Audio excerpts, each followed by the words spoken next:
नवाज शरीफ के ख़िलाफ़ अल Aziziya case जो है वो अपनी आखिरी रसूमात उसकी तकरीबन कहना चाहिए कि जारी हैं, और नवाज शरीफ साहब एक नामज़द वज़ीर आज़म के तौर पर हर जगह पेश हो रहे हैं, और नैब का रवैया भी उनके साथ तकरीबन ऐसा ही है कि उन्हें पता है कि चंद दिनों में उन्होंने वज़ारत उज़्मा का हल्फ उठा लेना।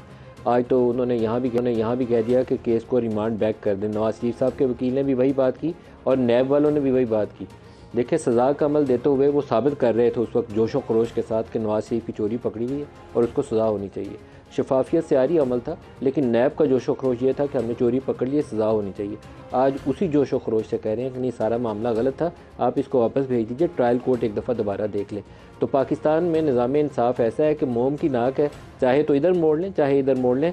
सिर्फ ये फ़र्क होना चाहिए कि ऊपर बैठे हुए बिग बॉस की उस वक्त मर्ज़ी क्या है, उस वक्त दाएँ मोड़ने की है कि बाएँ मोड़ने की है। ये रवैया है पाकिस्तान की आला अदलिया में बैठे हुए जजेस का भी और पाकिस्तान में नैब का भी।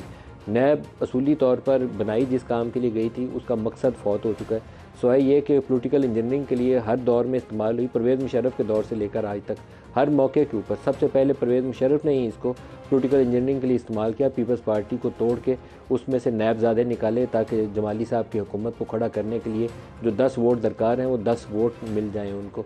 उसके बाद हर दौर में इसका यही काम रहा है। जो बंदा अपोजिशन का पसंद नहीं आता उसके ऊपर एसेट बियॉन्ड मीन का ऐसा केस निकालें जो 2-3 साल किसी जगह पे पहुंचे ही नहीं, लेकिन बंदा जो है वो या हवालात की सैर करता रहे या अदालतों के सामने पेशी होता रहे ताकि उसको फोकस तरीके से अपनी सियासत का मौका ना मिल पाए।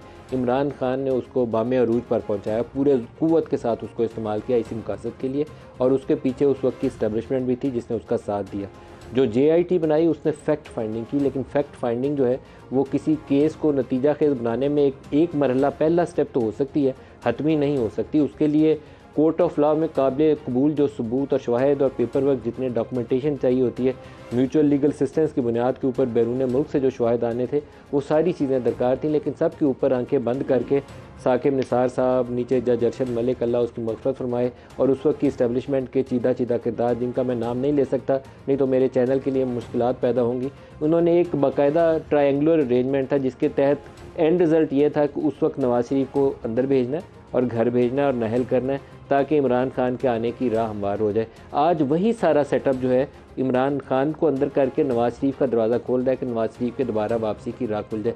ये निज़ाम पहले भी टूटा था 2018 में जिस तरीके से, दोबारा उसका एंड रिज़ल्ट उससे मुख्तलिफ होने की तवक्को नहीं है। अगर इस काम को हम 100 दफ़ा भी दोहराएंगे तो 100 दफ़ा उसका नतीजा वही निकलेगा जो माजी की गलतियों से निकला। IGI से लेकर आज तक हर दफ़ा में देख लें नतीजा एक ही है, वो 2-3 साल बाद टूट जाता है, अब भी फ़र्क नहीं आएगा, लेकिन ना हम सबक सीखे थे ना अब सबक सीखने के लिए तैयार हैं। आज जो हाई कोर्ट के सामने चीज़ें सामने आई इस केस के हवाले से, नैब ने कहा कि केस को रिमांड बैक कर दें, लेकिन अदालत ने ये उनकी इस्तदा मुस्तरद कर दी। नवाज शरीफ साहब के वकील की इस्तदा भी यही थी कि इसको रिमांड बैक कर दें, चाहे बाद में मुश्किल में पड़ जाते। पता चलता है नैब कोर्ट में जाते जाते 2-3 महीने लग गए और उस 2-3 महीने में पाकिस्तान में माहौल बदल जाता है, 2-3 महीने में पाकिस्तान में सियासत बदल जाती है। शायद नवाज शरीफ के वकला साहब तारड़ साहब इस हकीकत से इस वक्त शायद वाकिफ़ नहीं है, वो सोच रहे हैं कि इस वक्त सब कुछ नवाज शरीफ के लिए अच्छा है। 3 महीने बाद क्या होगा ये शायद वो यकीन से अभी नहीं बता सकते। वक़ूआ का कोई चश्मदीद गवाह नहीं है, सिर्फ 2 गवाह हैं, एक महबूब आलम नैब से उनका ताल्लुक है और दूसरे वाजिद साहब जो JIT को हेड कर रहे थे। नवाज शरीफ की मलकियत की कोई दस्तावेज़ नहीं है, ये सबसे बड़ा मज़ाक़ खेज़ बयान है। ये कहानी शुरू होती है उनकी गल्फ स्टील मिल से जो उनके वालिद मोहतरम ने लगाई थी। फिर उन्होंने कहा कि ये एक कतरी ख़त आ गया, कतर के वो शहज़ादे को पैसे दिए तो उसको अचानक याद आया कि ये तो दादा जान ने कहा था पैसे सारे हुसैन को दे दें। सब बातें भूली हुई थी, एक दिन अचानक वो सो के उठे, उन्हें सुबह याद आया तो उन्होंने हुसैन को बताया कि तो तुम्हारे दादा मियाँ मुझे वसीयत करके गए थे, तुम्हारे पैसे हैं। गल्फ स्टील मिल उधार के पैसों से लगाई गई थी, BCCI से पैसे लेकर और कुछ मशरक बैंक से पैसे लिए गए थे। घाटे का सौदा था, वो मिल चली नहीं थी, बंद हो गई थी, ये भी तारीखी हकीकत है। फिर उसको बेच के अल अज़ीज़िया भी लगाई, कतरी शहज़ादे को भी पैसे चले गए, अल अज़ीज़िया बेच के हिल मेटल स्टील भी लगा ली, और अचानक वो पैसा जो था एक दिन सोए हुए याद आया कि ये पैसे सारे तो हुसैन को दादा दे के गए थे। नवाज शरीफ का कोई ताल्लुक ही नहीं है। नवाज शरीफ आज भी उन्हीं अपार्टमेंट्स में एवन फील्ड में रहते हैं, लेकिन इतनी बरकत थी उस गल्फ स्टील मिल की कि उससे एवन फील्ड अपार्टमेंट भी आ गए, अल अज़ीज़िया मिल भी लग गई, हिल मेटल स्टील भी लग गई, BCCI के पैसे भी दे दिए, सब कुछ हो गया और अल अहली स्टील मिल को मिल बेच भी दी। कमाल नहीं है ऐसी वो, मतलब वो जाग लगाई उस पैसे के अंदर को 100 गुना हो गए फिर भी पैसे ख़त्म नहीं हुए। वो फार्मूला पूछना चाहिए शरीफ फैमिली से और अदालत से भी पूछना चाहिए कि पहले किस बिना पे सज़ा दी थी, अब किस बिना पे माफ़ी का अमल करेंगे। लेकिन ना पहले सवाल जवाब दुरुस्त था ना दुरुस्त होगा, सज़ा का अमल भी दुरुस्त नहीं था, शफाफियत से आ रही था। हम यहाँ स्क्रीन लगाकर वीडियो चला देते हैं। जज अरशद मलिक की वीडियो का डिस्कस हो रहा है। जज अरशद मलिक को एक उनकी 30 साल पुरानी वीडियो के ऊपर उस वक्त की इस्टेब्लिशमेंट ने भी और शरीफ फैमिली ने भी, दोनों ने ब्लैकमेल किया। तगड़ा जो था वो जीत गया और नवाज शरीफ के ख़िलाफ़ फैसला आ गया। एंड रिज़ल्ट वो अब दुनिया में नहीं, अल्लाह उसकी मग़फ़िरत फरमाए, लेकिन ये भी पाकिस्तान के निज़ाम इंसाफ का एक हिस्सा है। हाई कोर्ट के नोटिफिकेशन से अरशद मलिक पर आयद इल्ज़ाम वाज़ेह नहीं हो रहा। अदालत फ़ैसला कालअदम करार देकर रिमांड बैक कर दे।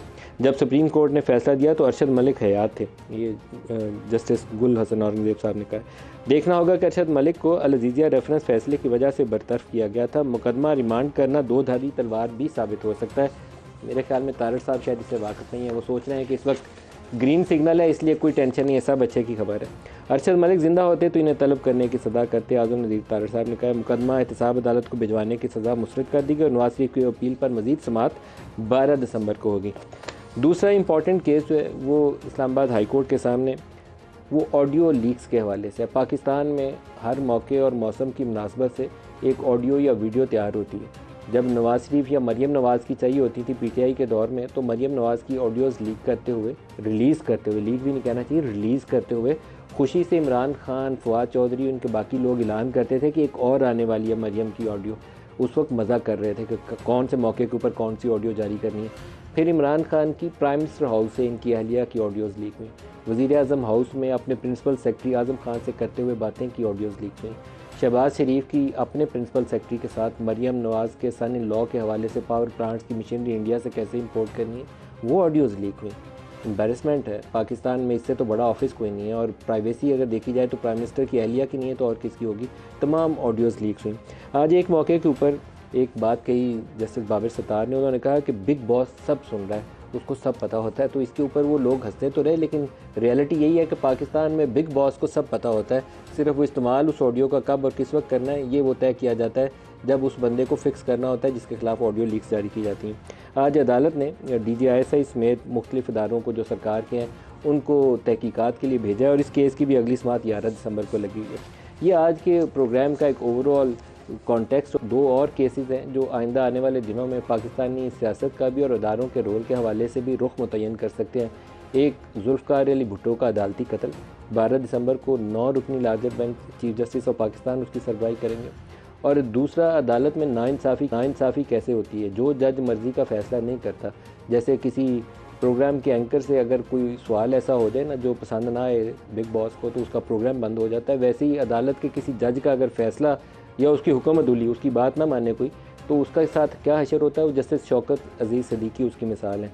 उनको जिस तरीके से निकाला गया वो भी केस दोबारा लग गया 14 दिसंबर के लिए, तो वो उसका फ़ैसला भी मानी खेज़ होगा आइंदा के फ़ैसलों के हवाले से। जुल्फ़िकार अली भुट्टो केस में भी ज़्यादा तो शुबा यही जाता है कि वो जो 9 रुकनी बेंच था उसके बाजू में रोड़े गए थे।